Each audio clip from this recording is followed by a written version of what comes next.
ஆணையத்தில் இருக்கோம். தேர்தல் ஆணையத்தில் வந்து பெட்டிஷன் கொடுத்துருக்கோம். இவிஎம் தடை பண்ணிட்டு வாக்கு சீட்டு முறையில் நியாயமாக தேர்தல் நடத்துங்க. மக்களை முட்டாளாக்கி சும்மா வந்து பிஜேபிக்கு வந்து சாதகமாக இவிஎம் மிஷின் வச்சு ஃப்ராட்தனம் பண்ணி வந்து நீங்கள் வந்து முறைகேடு பண்ணிட்டு இருந்தீங்க அப்படின்னா கடைசியாக வந்து ஒட்டுமொத்த மக்களோட கோபத்துக்கும் வந்து இந்திய எலெக்ஷன் கமிஷன், இந்திய தேர்தல் ஆணையம் வந்து ஆளாக வேண்டியிருக்கும். இதில் முக்கியமான பிரச்சனை என்ன அப்படின்னா சோர்ஸ் கோட் அப்படிங்கிற விஷயத்தை வந்து வெளியில் வந்து வாயவே திறக்க மாட்டாங்க எலெக்ஷன் கமிஷன் வந்து. இப்போ Germany, Ireland, Netherlands, Paraguay, Bangladesh இது மாதிரி நிறைய நாடுகளில் இவிஎம்மை வந்து கொண்டு வந்து தடை பண்ணிட்டாங்க. ஏன் வந்து தடை பண்ணாங்க அப்படின்னா இந்த சோர்ஸ் கோடுங்கிற ஆர்குமெண்ட் வந்து வெளியில் வந்தனால தான். சோர்ஸ் கோட்னா என்ன அப்படின்னா இவிஎம் மிஷினில் வந்து ப்ரோக்ராமிங் பண்ணுறாங்க.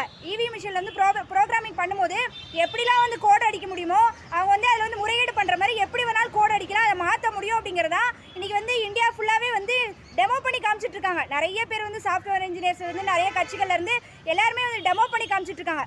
எம்பி மனிஷ் திவாரி அவர் வந்து கேள்வி எழுப்பியிருக்காரு. இப்போ இந்திய தேர்தல் ஆணையம் வந்து இவிஎம்ல முறைகேடு நடக்காதுன்னு சொல்லி அடித்து சொல்கிறீங்க, ஆனால் ஆர்டிஐ மூலமாக உங்கள்கிட்ட கேட்ட கேள்விக்கு சோர்ஸ் கோடு வந்து கொடுங்கன்னு சொல்லி கேட்டதுக்கு சோர்ஸ் கோடு எங்களுக்கே தெரியாதுன்னு சொல்லி எலெக்ஷன் கமிஷன் வந்து பதில் கொடுத்துருக்காங்க ஆர்டிஐல. இப்போ சோர்ஸ் கோடே உங்களுக்கு தெரியாது அப்படின்னா தயாரிக்கிற கம்பெனிக்கு மட்டும் தான் தெரியும். உங்களுக்கு தெரியாது அப்படின்னா எப்படி நீங்கள் சொல்ல முடியும் இதில் வந்து முறைகேடு நடக்குமா நடக்காதுன்னு? அவன் எப்படி கோடிங் அடிச்சிருக்கான்னு சொல்லி உங்களுக்கு தெரியுமான்னு சொல்லிட்டு அவர் கேள்வி எழுப்புறாரு. இதெல்லாம் வந்து நம்மளும் கேள்வி எழுப்புறோம்.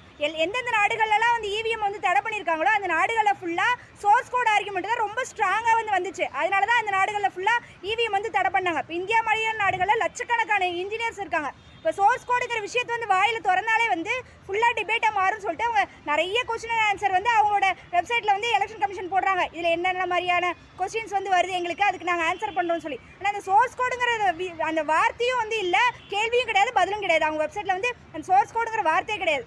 சோர்ஸ் கூட உனக்கு தெரியாதுன்னு சொல்கிறீங்களே, அப்புறம் எப்படி வந்து நியாயமான தேர்தல்னு சொல்லி நாங்கள் நம்ப முடியும்? மக்கள் ஃபுல்லாகவே வந்து இந்த எலெக்ஷன் கமிஷன் வந்து அவ்வளோ தூரம் வந்து மக்களுக்கு வந்து நம்பகத்தன்மை கிடையாது. அந்தளவுக்கு நீங்கள் வந்து பிஜேபி வந்து திரும்பவும் 2024 வந்து ஆட்சிக்கு வரதுக்காக நீங்கள் வந்து வேலை பார்த்துட்டு இருக்கீங்க. இதை வந்து எங்களால் ஏற்றுக்க முடியாது அப்படிங்கிற விஷயத்தை வந்து பதிவு பண்ணி நாங்கள் வந்து பெட்டிஷன் வந்து கொடுத்துருக்கோம். அதே மாதிரி வந்து இன்னொரு விஷயம் ஜீரோ ஓட் அப்படிங்கிறது டேம்பரிங்கே பண்ண முடியாது, முறைகேடே நடக்காது சொல்லி ஸ்ட்ராங்காக வந்து அடித்து சொல்கிறாங்க. ஆனால் வந்து எப்படி வந்து வேட்பாளர்களுக்கு வந்து நிறைய இடங்களில் இந்தியா ஃபுல்லாகவே ஜீரோ ஓட் அப்படிங்கிறது வருது அப்படிங்கிறது வந்து பெரிய